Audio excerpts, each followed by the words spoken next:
I didn't record almost anything from the trip I just got off of because most of the time when I had free time, my overnights were not super short, but pretty short. But when I did have free time, I literally was building my financial portfolio for my financial advisor. I was on the phone with financial institutions for 2 hours plus a day the last couple of days. And I still have to sit down today and make a new budget because my life just changed since I closed my house. I don't look forward to it. I just can't wait for it to be done. But yeah, that's where I've been. So hopefully I can get a YouTube video up today. But anyways, let's get into this. What in the world? And then when they came out of the bathroom, it definitely smelled very like nice buildings. You know, service animals. That was a little too much.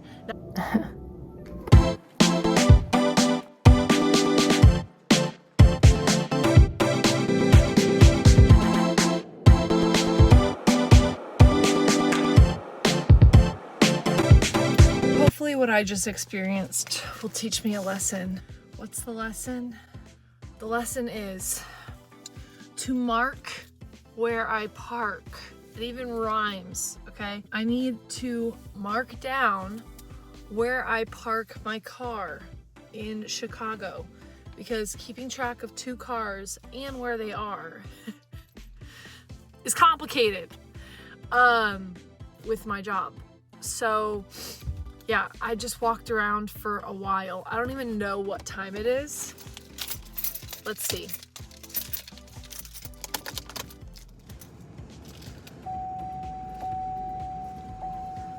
I should be able to check my watch, but it is dead, like dead. It's probably closer to 8, and I got off of my plane at 7:30. Let's see, it's about to load up. It's 8:30, so I've spent a solid chunk of time running around this parking garage trying to find where I parked my car because I didn't have it marked in my "where did I park" notes on my phone. So hopefully I won't do that again. That was a little too much. Now I'm gonna run to Trader Joe's, grab a few things for my lunch bag for tomorrow, and then get myself in bed to start my trip. We are ending up in Buffalo the first night, and then the second night is what I'm more looking forward to. So hopefully the overnight is still long enough to do something, but I have a long overnight in Seattle. So I'm hoping to go to the market and do all the things. I'm very excited about it. So hopefully nothing gets ruined. Because, you know, whenever flight attendants make plans to do something, it gets ruined. So hopefully this time it won't. I don't really have any plans in Buffalo. I'm gonna go there again in like a week or two with Kelly to do a trip to Canada. So for now, let's go to Trader Joe's and get myself in bed. So we didn't end up going to Trader Joe's. I didn't feel like driving as far as Trader Joe's is. So we just went to Jewel. We got some oatmeal, some burritos, and I literally got 4 burritos, oatmeal, and 2 protein bars. And I paid $30. Everybody in Chicago who works in Chicago but might live somewhere else deserves a raise. Because $30 for not even a full bag of groceries at Jewel? What in the world? Good morning. We're waiting on the train to pass, and I'm on my way to Starbucks. I usually don't go to Starbucks in the morning before going to the airport. I go to like McDonald's or Chick-fil-A or something like that. But Starbucks is the closest right now, and they have egg bites. I'm really like in the mood for egg bites, so that's what we're doing. That's it, I lied. I'm sorry. As soon as I said I'm not gonna go to Chick-fil-A, I was like, let me go to Chick-fil-A. And then I realized they're closed, so I had to turn around. And then I was like on my way to Starbucks, and then I changed my mind and thought I might go to McDonald's. And then I changed my mind again, and I ended up at Dunkin' Donuts. So we're at Dunkin' Donuts.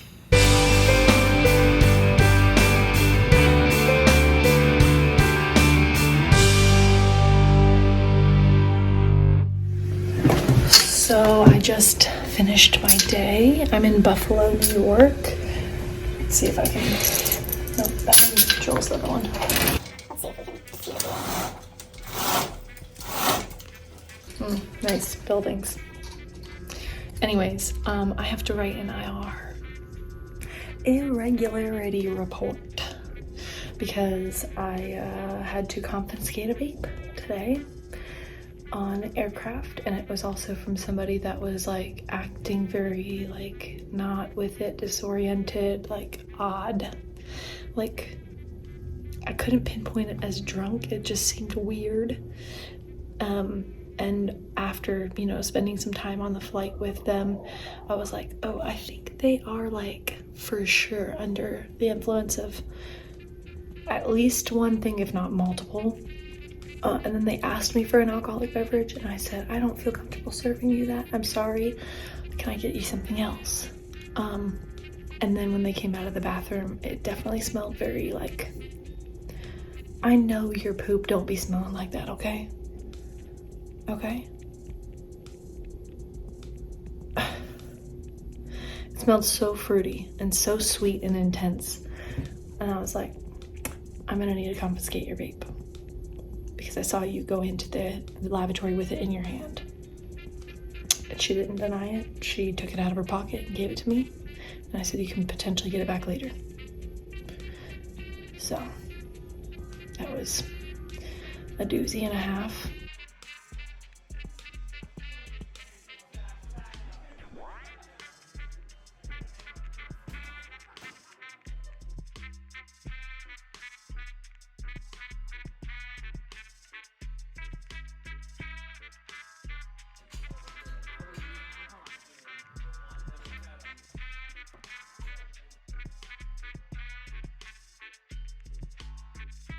Okay, so I'm literally about to do some dance cardio. No, like I'm doing a Peloton class of dance cardio, just to get my cardio in for the day, because I am kind of feeling lazy and I don't want to go down to the gym and do lifting, and I need to do cardio anyway. And honestly, I kind of enjoy dance cardio more than any other form of cardio that I can do right now. Like I would love to go swim some laps in a pool or take a cycling class, but that would also require me to leave my room. And in Buffalo, it is so cold right now. So we're gonna do Peloton dance class. They need to make more of them because there's only like 7 that I can find on the app right now. But anyways, I'm gonna do that and then go to bed. And then start the day super early tomorrow. I only have 2 flights tomorrow. First to Phoenix, then to Seattle, and then I have a longer, hopefully, overnight in Seattle. So I'm really looking forward to that, but I'm gonna go dance. Yeah, bye. Hello. I did not film myself getting ready at all. But I am up, and I have about 30 minutes until I need to go down to the lobby, so I have some time. I'm gonna sit down, read my Bible, and start my day that way.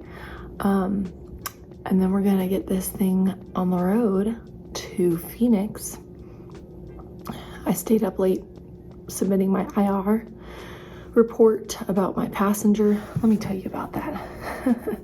Because I don't think I did earlier. So basically, I had a passenger come on the plane, and she like was moving really slow. Even though she looked younger, she was moving like she was old.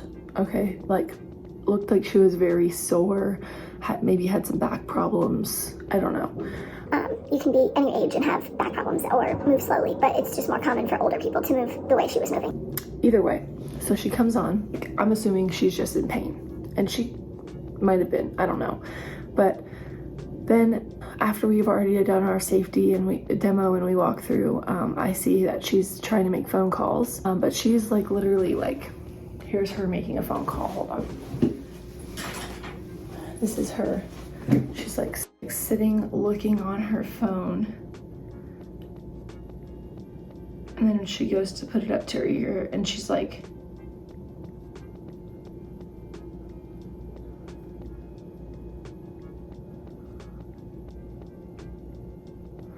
that's how she's moving.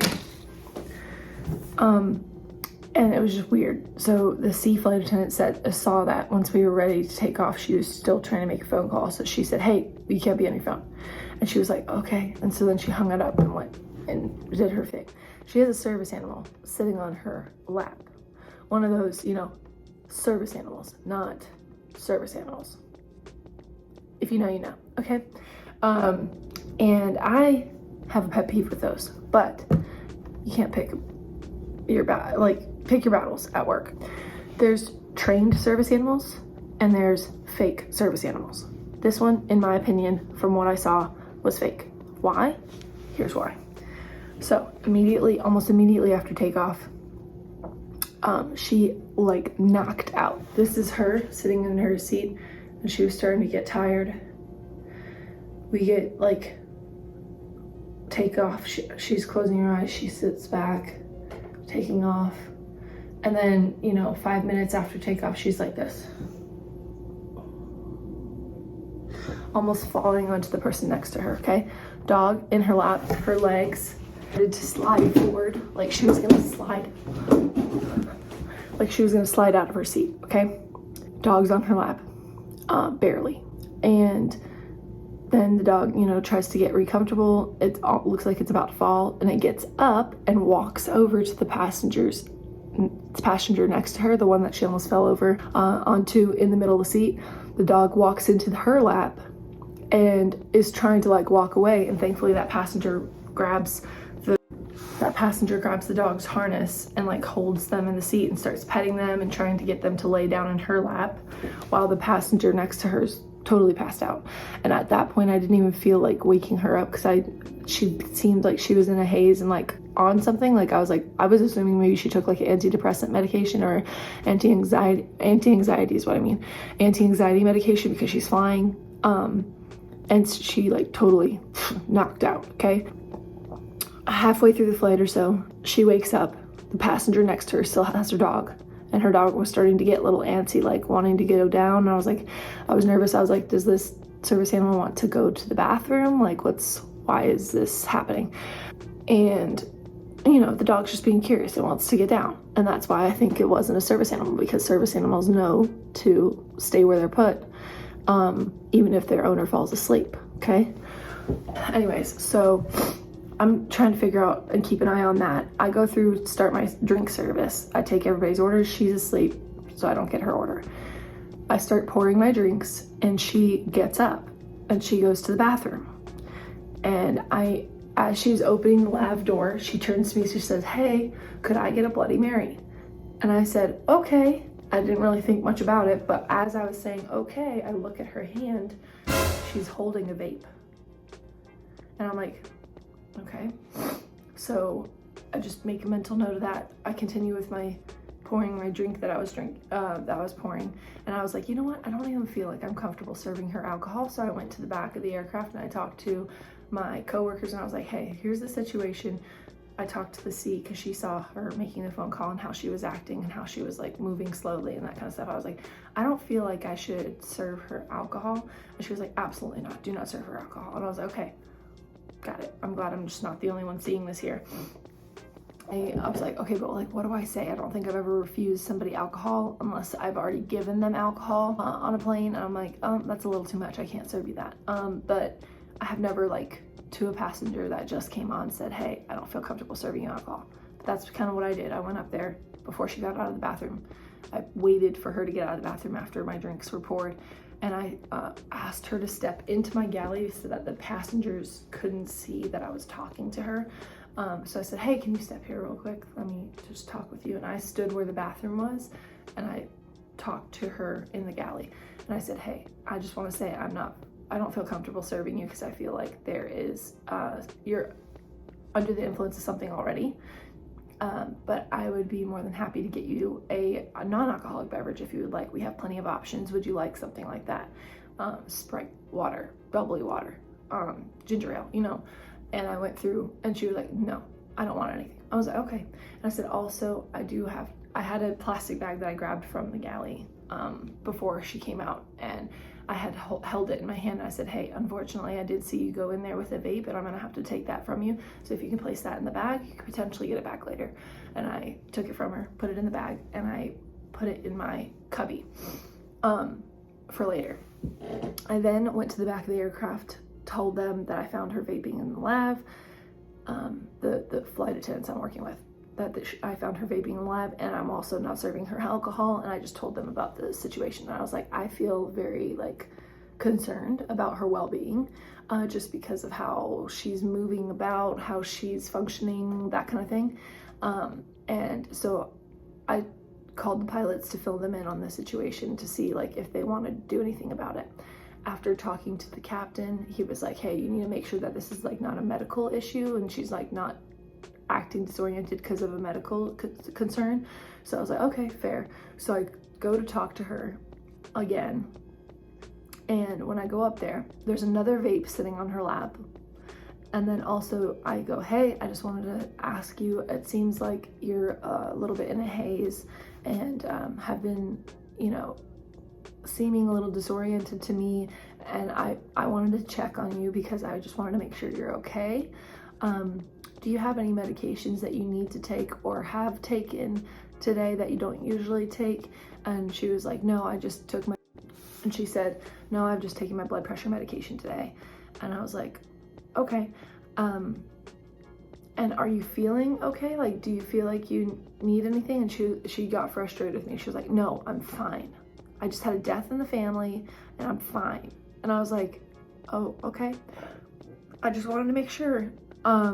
And I still did not feel, I felt like really bad because like a lot of people just don't know how to cope with life situations like that, but also per FAA and like my job, I can't just let you get away with being under the influence on a aircraft, and also smoking in the lab, and so vaping, whatever you want to call it, in the lavatory.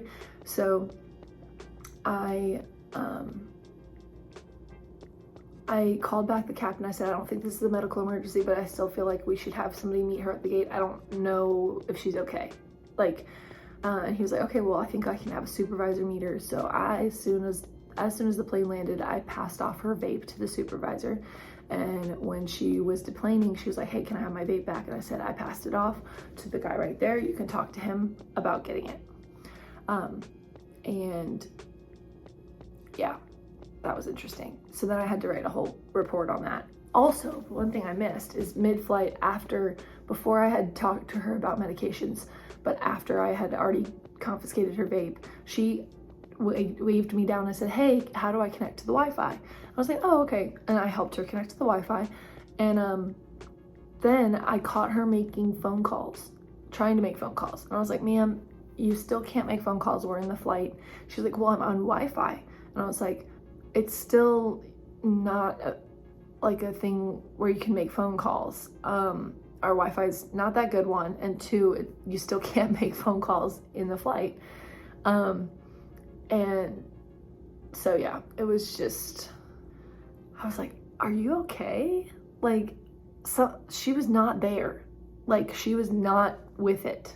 So it was a doozy. So I had to fill out paperwork for that. But now we're going to Phoenix and then Seattle. And I feel like I need a nap today. The Gucci bags are bagging under my eyes because I had to stay up till like 11 writing that report.